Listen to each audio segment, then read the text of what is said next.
Shalom! Você está no podcast Exegese e Exposição. Exegese on demand para você. Aqui é o Davidson Bignon. Eu sou mestre em Ciências da Religião, professor de Exegese Bíblica no seminário, pastor congregacional e também publisher editorial.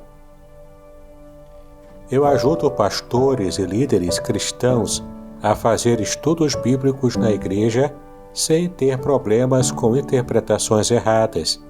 Então, se você está pensando em compreender a sua Bíblia com segurança, não deixe de assistir a mais episódios como este aqui. Muito bem, então assine o canal, acione o sininho, curta, comente e também compartilhe. Você poderá me dar uma força me ajudando a ampliar o alcance com os estudos bíblicos de qualidade na internet.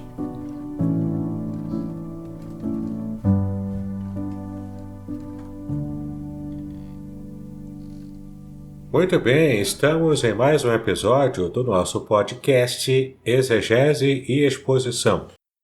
E hoje é um episódio muito especial porque estou aqui com um grande amigo. Aliás, esse amigo que eu trouxe hoje para essa entrevista, ele já participou conosco de um episódio. Basta você procurar um episódio que fizemos sobre geografia bíblica. E eu trouxe aqui o nosso querido amigo Vernon Chaves Barros.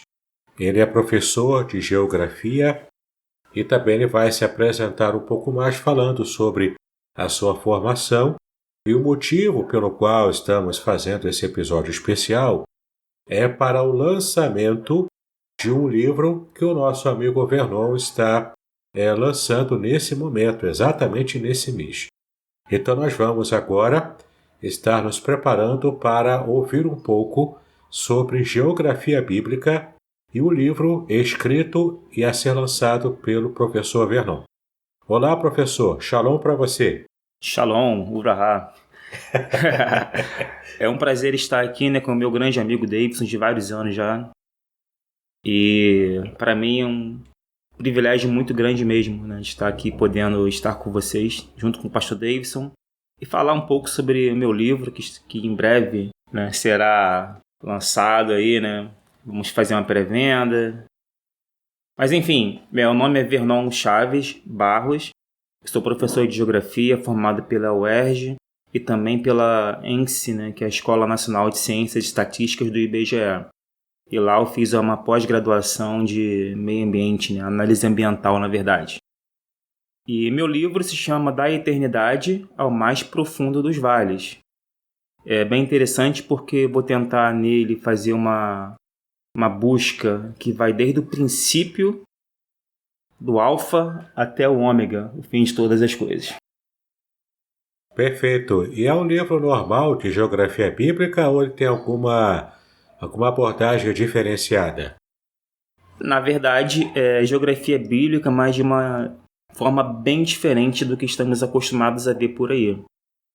O que a gente vê, geralmente, é uma geografia bíblica mais descritiva, uma geografia bíblica que explica os locais por onde ocorreram os relatos bíblicos.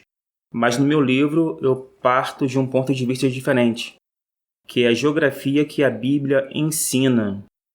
Porque ao ler as páginas da Bíblia, é muito fácil ver conteúdos geográficos nela. E conteúdos estes que têm muito a ver com o que é ensinado nas escolas nos dias atuais. Ah, sim. Então você faz uma abordagem no livro que tem mais uma abordagem técnica sobre geografia de um modo geral, mas de acordo com o que a Bíblia explica, é isso mesmo? Exatamente.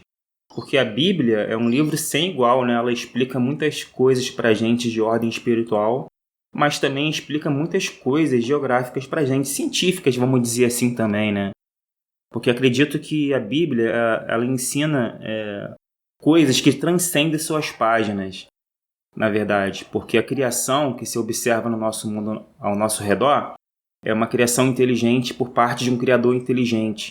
E ele deixou pistas nessa criação para que a gente possa percebê-las, analisá-las e reconhecer que existe um criador de todas as coisas.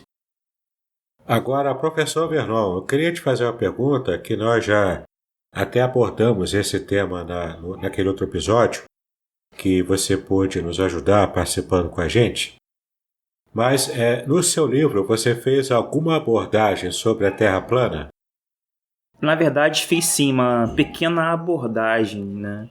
Não estou ali no meu livro, explicando, né, os motivos pelos quais a Terra plana é falsa, mas eu faço uma abordagem mais técnica, digamos assim, né, do contexto que o povo judeu via a Terra naqueles primórdios, né?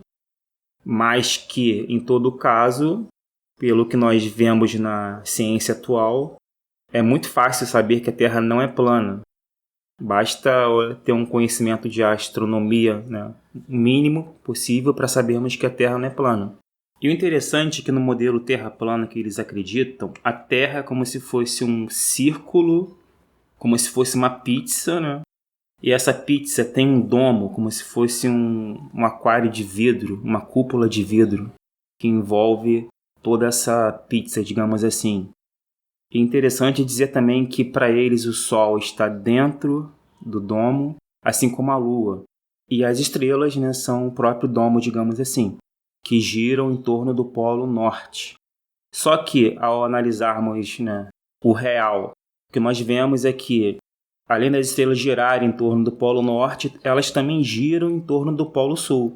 E só isso é suficiente para desbancar a teoria da Terra plana, porque temos dois polos celestes e conseguimos ver as estrelas girando em torno desses dois polos celestes.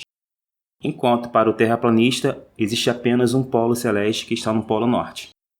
Mas é interessante porque o modelo bíblico antigo, primitivo, era bem parecido com esse modelo dos terraplanistas atualmente, não é verdade? Assim, muito similar. Mas, por outro lado, né, se formos levar ao pé da letra, é a mesma coisa dizer que você pegou a ciência e jogou no lixo.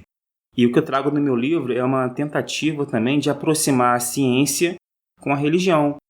Porque muitos crentes têm um receio da ciência, como se a ciência fosse um bicho de papão, como se fosse a coisa do capeta, mas não é bem assim.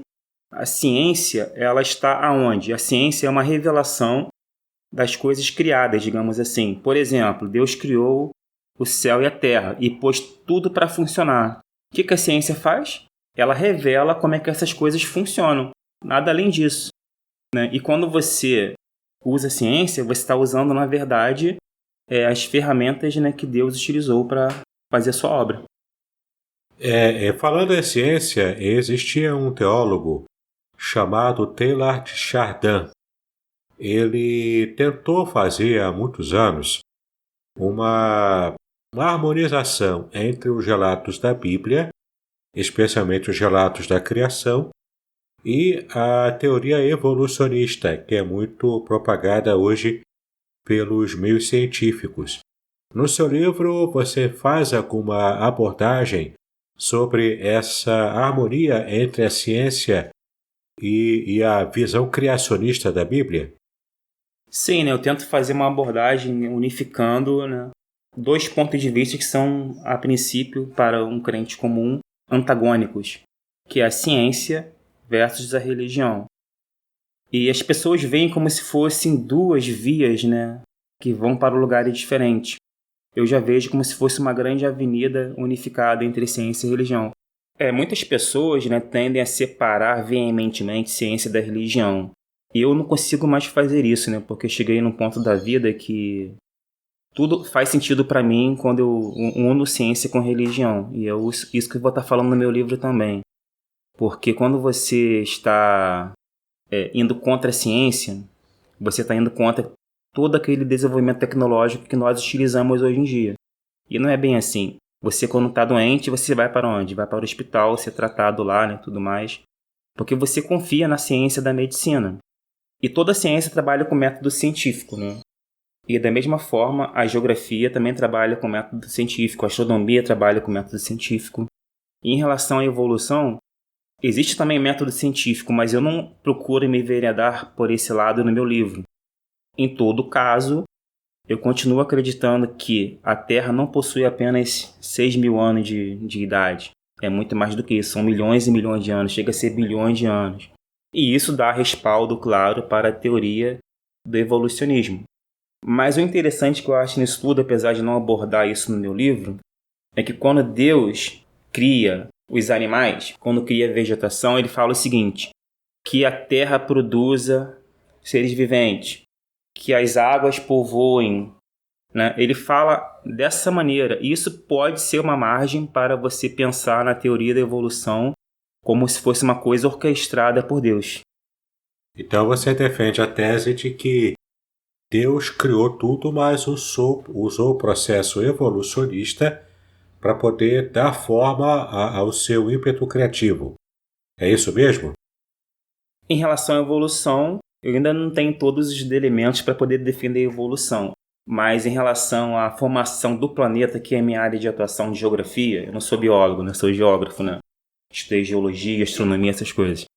Então, dentro da minha área de atuação, eu, no meu livro, afirmo que Deus usa processos, leis, que vão direcionar a criação até o estado atual que estamos hoje. Ou seja, Deus usa as suas próprias leis, as leis que Ele criou para poder para poder dar forma ao universo, né, como um todo. Show de bola!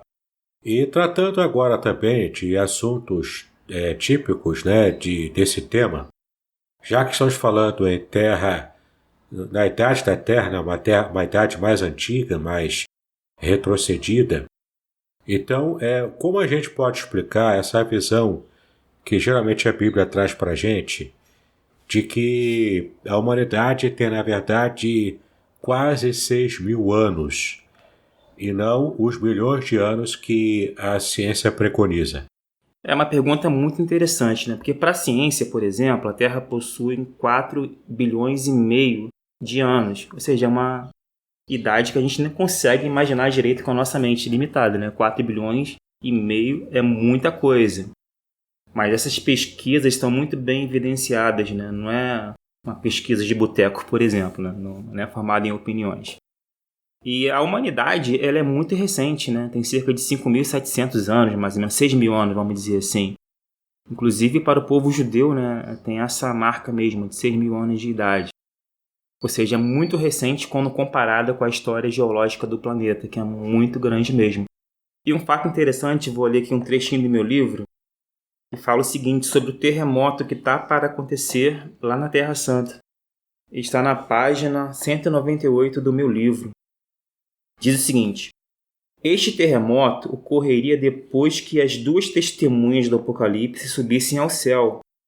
E mais adiante, em Apocalipse 16:18, se diz: houve relâmpagos, estrondos, trovões e um violento terremoto, tão violento como nunca houve igual desde a criação dos seres humanos. Foi o pior de todos. Isso é legal porque dá a entender que antes da criação dos seres humanos houveram terremotos até piores. Ou seja, vai existir um terremoto no futuro tão ruim, mas tão forte que pode, por exemplo, né, derrubar muitas cidades das nações aí por aí afora. E a Bíblia fala que esse terremoto, né, vai ser o pior de todos, né, semelhantemente da época em que houveram terremotos antes da criação dos seres humanos, que inclusive deram origem às montanhas que nós conhecemos, como a Cordilheira dos Andes, o Himalaia, que são as cordilheiras, né, mais altas que temos hoje em dia no nosso planeta. Ou seja, o mundo, as montanhas são formadas, né, pelo movimento das placas tectônicas, por terremotos consequentes que foram muito fortes para poder modelar o nosso planeta, né, como nós vemos hoje. Muito bem, então o que você acha sobre os dinossauros? Eles existiram ou não? Eu sei que não é muito a área do seu trabalho no livro, mas se você puder falar a sua opinião sobre a existência ou não dos dinossauros, eu acho que vai ajudar os nossos ouvintes aqui a entenderem um pouco mais sobre essa história. Podcast Exegese e Exposição. Exegese on demand para você.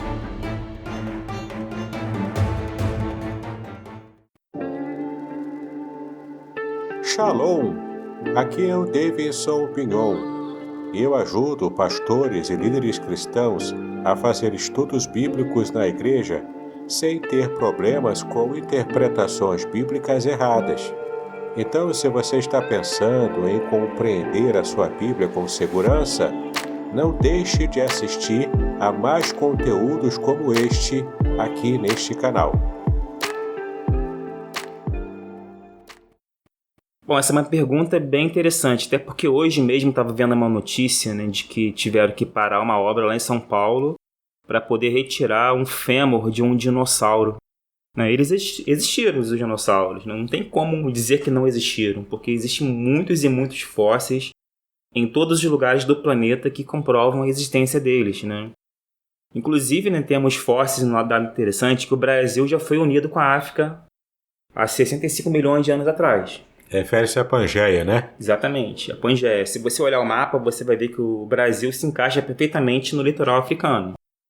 E o interessante é que nessa época havia um grupo de animais que habitavam tanto as regiões do Brasil quanto da África.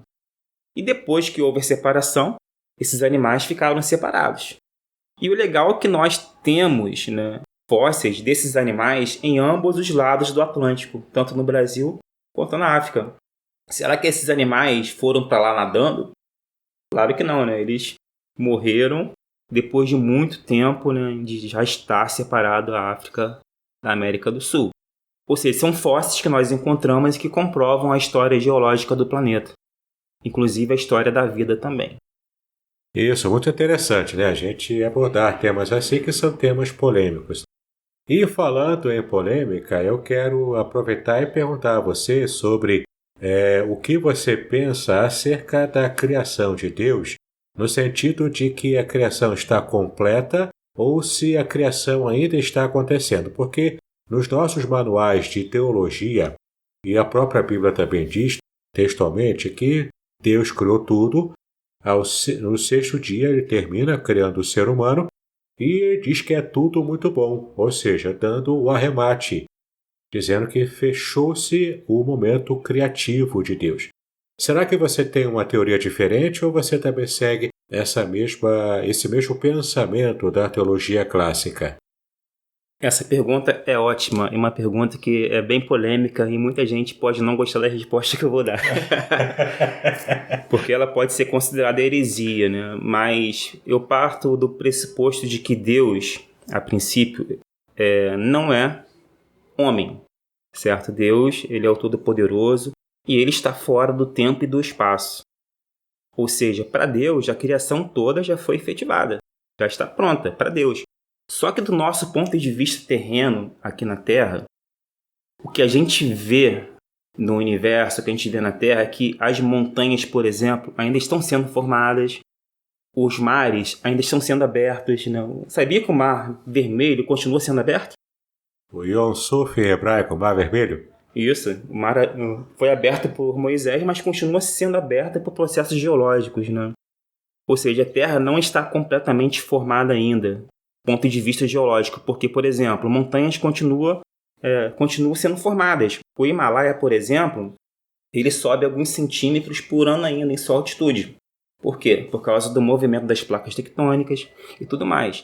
Quando você olha para o espaço, você consegue detectar outros sistemas solares que estão sendo formados nesse momento, com terras que podem ser parecidas ou não com o nosso planeta, sóis, estrelas e tudo mais. Enfim, quando se olha para o universo e para a criação, parece que vemos processos que estão em andamento. Então, ao meu ver, foi o seguinte: Deus, no princípio, criou a matéria, o espaço e o tempo, porque uma coisa está ligada com a outra. E a partir dessa criação original, que foi tirada do nada, né? O verbo bará, não é isso? O verbo hebraico bará, que é... aliás, a frase bíblica é Bereshit bara Elohim et hashamayim ve'et haaretz. E bará é o verbo que fala sobre a criação do nada. Então isso é muito interessante, porque Deus tirou, pela sua palavra, tudo do nada. Né? Foi a criação, digamos, original, né? Princípio. E a partir dali, tanto é que no Gênesis, quando as coisas são modeladas, né, quando são formadas a vegetação, as estrelas, né, os seres vivos, não é mais utilizado o mesmo verbo, é utilizado outro verbo, que é o verbo nascer. Que é o que significa mais para modelar nisso. Nascer, que significa modelar, né? Colocar a mão na massa, digamos assim. Então, o que vemos é o seguinte: Deus criou o espaço-tempo, né, com a matéria, e depois desse momento inicial, a partir de leis, tudo vai se encadeando em processos. E esses processos estão sendo encadeados até hoje. Então é nisso que eu acredito, né? Nós estamos numa perspectiva temporal, estamos presos ao tempo, enquanto o Criador não.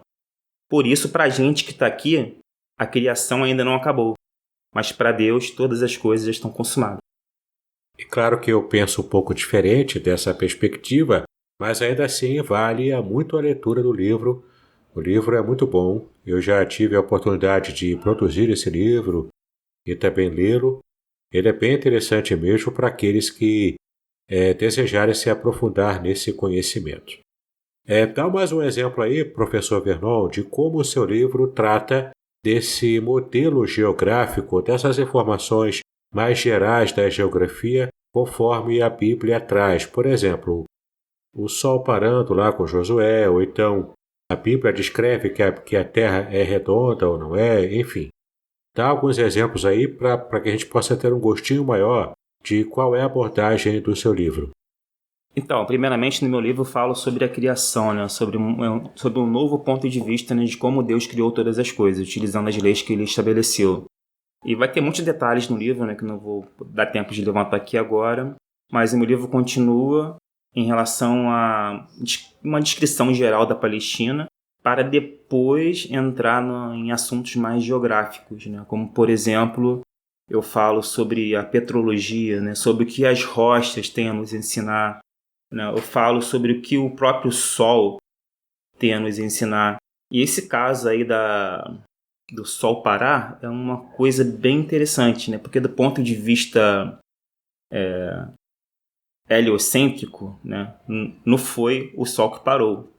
No caso, foi a Terra que parou, né? Dando a entender que o Sol e a Lua se detiveram no Vale de Ajalon, né? E tudo mais. Então, do ponto de vista de quem está na Terra, o Sol parou, mas na verdade quem parou foi a Terra.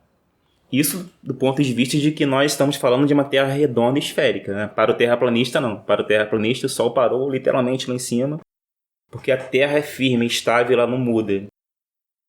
Interessante, mas diga aí, quais são as implicações geológicas da Terra parar o seu movimento de rotação? Bom, aí poderia ser muitas, né? Porque na verdade foi um milagre mesmo que aconteceu ali nesse evento. Porque se formos partir do ponto de vista de processos decorrente do movimento de rotação parar, teríamos muitos e muitos danos em toda a Terra. Teríamos tsunamis, teríamos terremotos de grande magnitude, tempestades, uma série de coisas que causariam um desequilíbrio muito grande no planeta. Isso não ocorreu por quê? Porque foi um milagre mesmo que aconteceu e que nós ainda não temos como explicar. Essa é a verdade. Perfeito. Então, a gente sabe que a ciência ela nos ajuda em muitos pontos, mas há situações em que a fé precisa entrar em jogo, né? Porque nem tudo a ciência consegue explicar. Verdade, né? E interessante também, até fala sobre isso no meu livro, em relação aos milagres. Porque os milagres, né, são coisas que nós não entendemos ainda, mas que um dia possamos vir a entender. Um dia pode ser que tenhamos essas respostas para explicar, né, esses eventos miraculosos descritos na Bíblia. Perfeito. No seu livro, o título do livro é o do mais profundo dos vales. Da eternidade ao mais profundo dos vales. Qual é esse vale mais profundo? É um fato interessante, né? Porque o vale mais profundo de todo o planeta, acima do nível do mar, claro.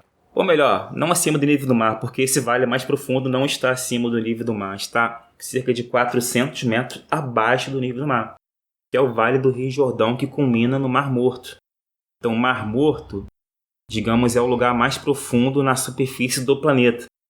Claro, não estou falando aqui das fossas submarinas que existem debaixo dos oceanos. Estou falando de lugares que você pode ir caminhar. E lá, nas margens do Mar Morto, você pode caminhar a uma altitude de menos 400 metros. Ou seja, se fosse possível, né, ter uma ruptura numa cadeia montanhosa que corta Israel de norte a sul, a água do Mediterrâneo invadiria o Mar Morto e mataria muita gente afogada ali. Eita, isso eu não sabia. Interessante. Eu estou preparando, professor Vernon, uma série de episódios para o podcast, onde eu vou falar sobre a importância da Terra de Israel. Isso no sentido espiritual, né, no sentido teológico, mas também falando da importância de Israel, também no sentido de terra mesmo geográfica, né, local geográfico em que Deus separou para abençoar o seu povo e qual a importância disso também para a escatologia, enfim.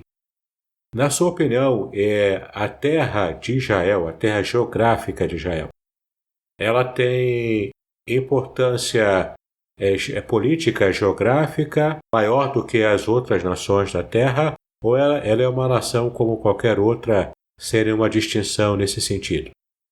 Para mim a importância é relativa, né? Porque, enfim, o plano de salvação da humanidade se deu aonde? Se deu naquele trechinho de terra estreito, né? Entre o Mar Morto, entre a Jordânia e entre o Mar Mediterrâneo. Ou seja, se formos comparar com o nosso país, que é uma dimensão imensa, é cerca de 100 quilômetros, como daqui do Rio de Janeiro até a cidade de Cabo Frio, que você faz em 2 horas de carro. Isso no sentido leste-oeste. Norte a sul um pouco maior, cerca de 500 quilômetros. Então, um pedaço de terra muito pequeno, mas que mudou a geografia do mundo todo praticamente. Porque até hoje, os desdobramentos da morte de Jesus no Oriente Médio, ali na Palestina, temos esses desdobramentos até hoje em dia em nossas vidas, né? Tanto é que estamos aqui, uma sociedade ocidental cristã. Você considera que Israel está no centro da geografia do mundo, na época da Pangeia, por exemplo? É bem provável sim, né? Teria que fazer uma análise melhor. Mas do velho mundo, que é composto por Europa, Ásia e África, a cidade de Jerusalém está exatamente no meio, praticamente, numa rota comercial entre 3 continentes. Inclusive, a Bíblia fala isso, né? Quando Deus fala que pus Jerusalém no meio das nações. Ou seja, ela está localizada num ponto estratégico, né, que foi construído, tanto historicamente como geograficamente, para dar um pano de fundo histórico, né, à vinda do Messias e, por consequência, mudar a história de todo o planeta. Muito bem, e espero que você tenha gostado de ter esse gostinho do livro do professor Vernon. Eu tenho certeza de que quem adquirir o livro poderá ser muito abençoado no seu conhecimento e ter assim uma perspectiva muito mais ampla do que foi a geografia pelo modo como a Bíblia trata. Professor Vernon, eu gostaria que você agora desse as suas considerações finais e também dizer para nós como podemos fazer para achar o seu livro. Bom, para mim foi um prazer estar aqui com você falando nesse podcast, né? O meu livro está sendo publicado agora, em cerca de mais ou menos 2 semanas já estará disponível o livro em formato impresso, mas em formato e-book já está disponível na plataforma da Amazon. Então é só chegar lá e comprar, adquirir, pode pegar uma amostrinha lá para ver se dá o gostinho de leitura ou não.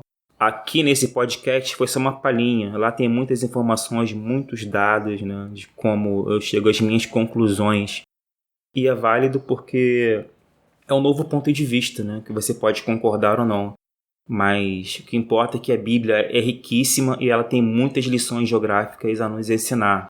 E muitas dessas lições não têm a ver, por exemplo, com acreditar que a Terra já foi totalmente formada ou não, que a criação já foi totalmente formada ou não.